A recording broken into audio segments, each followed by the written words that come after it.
Carnegie Libraries, Bridging the Ideology of the Elite Society and the Progressive Movement by Adriel Ahern. Andrew Carnegie was, during his life, one of the wealthiest men in America.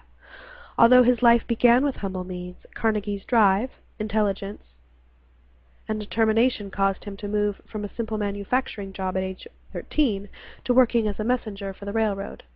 From messenger, he worked his way up to become the Pittsburgh District Superintendent of the Pennsylvania Railroad. By his 40s, Carnegie moved into steel. Through the 1880s, Carnegie began some small endowment libraries in communities that he had special ties to, first in his hometown of Dunfermline, Scotland in 1881, and then in the Pittsburgh area in the late 1880s, where his steel plants were. In 1901, he sold his steel conglomeration to J.P. Morgan for over $200 million, thus beginning his third part of his life as a philanthropist.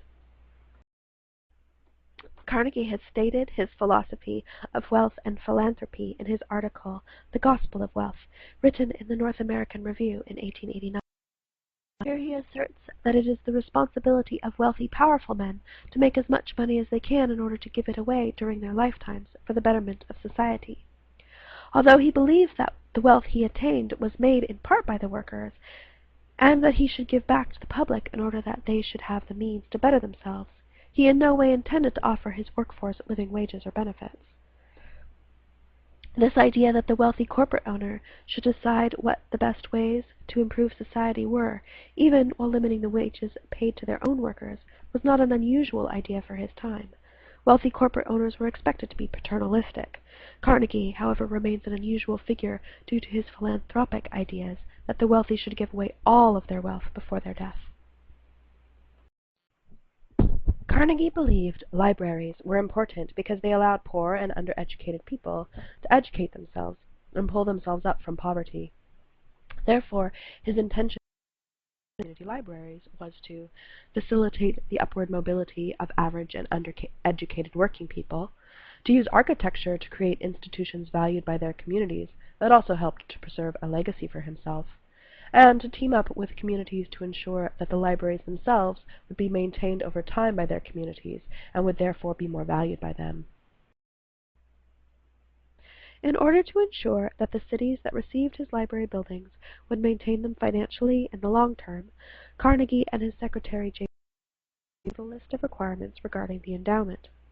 First, that the community could demonstrate a need for a library building, either because they had a small library that needed more appropriate housing, or because they could indicate community interest.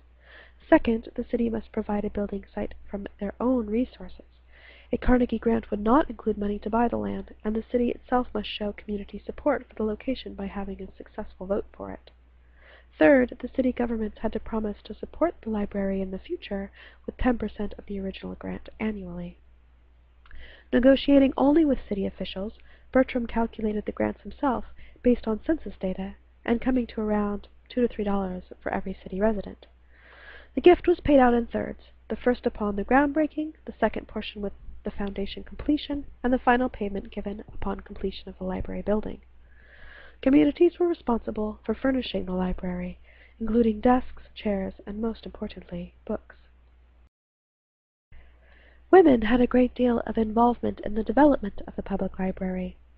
Women after the Civil War were becoming more interested in joining together in clubs for their own mutual edification. Many of these women's clubs were focused on reading and sharing books.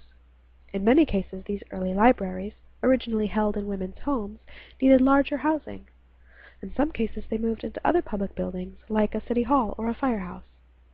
Starting by word of mouth in the late 1890s, communities all over the U.S. began to hear of the opportunity provided by Andrew Carnegie to receive a grant to build a public library. Women's clubs were often the most likely bodies to induce a community to pursue a Carnegie grant. In many cases, the club women wrote the introductory letter to Carnegie themselves, as well as doing much of the fundraising needed to abide by the grant guidelines. Because the libraries were already in place, the club women regularly became the librarians of the completed Carnegie Libraries. The development of public libraries came from two ideological foundations. From the elite point of view, women's work in clubs and in library support fit in perfectly with the feminine ideals of womanhood strictly enforced by society. Women were not traditionally allowed to participate in business or political affairs, but were able to find an avenue for their energies in the form of a library. One of the reasons libraries in particular were thought of in this way is because they were understood to be uplifting institutions, standing against the downward pull of the avenues of vice often found in a city, saloons, bars, and gambling halls. Libraries were intended to provide only good and edifying reading materials. The institutions that identified what was good reading was not the library, and thus the female librarians, but rather they acknowledged the superior opinions of academic institutions. Despite being institutions that appeared to perfectly illustrate the values of the elite, libraries were quickly claimed by the burgeoning progressive. Early progressive librarians found that the library buildings and materials were an excellent way to reach out and serve the urban poor and immigrant communities. They were seen to be a warm and welcoming place for people to enrich their lives through self-education. The progressive librarians especially reached out to children to try to instill in them a love of books, reading, and education.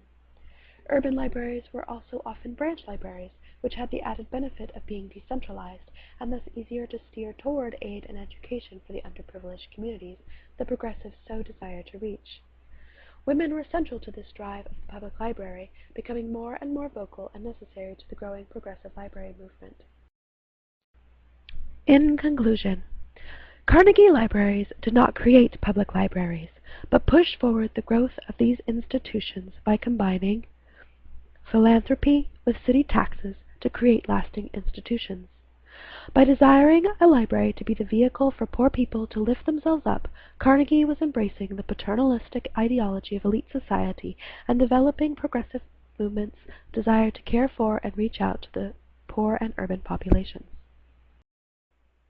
Thank you for listening to my presentation on Carnegie Libraries.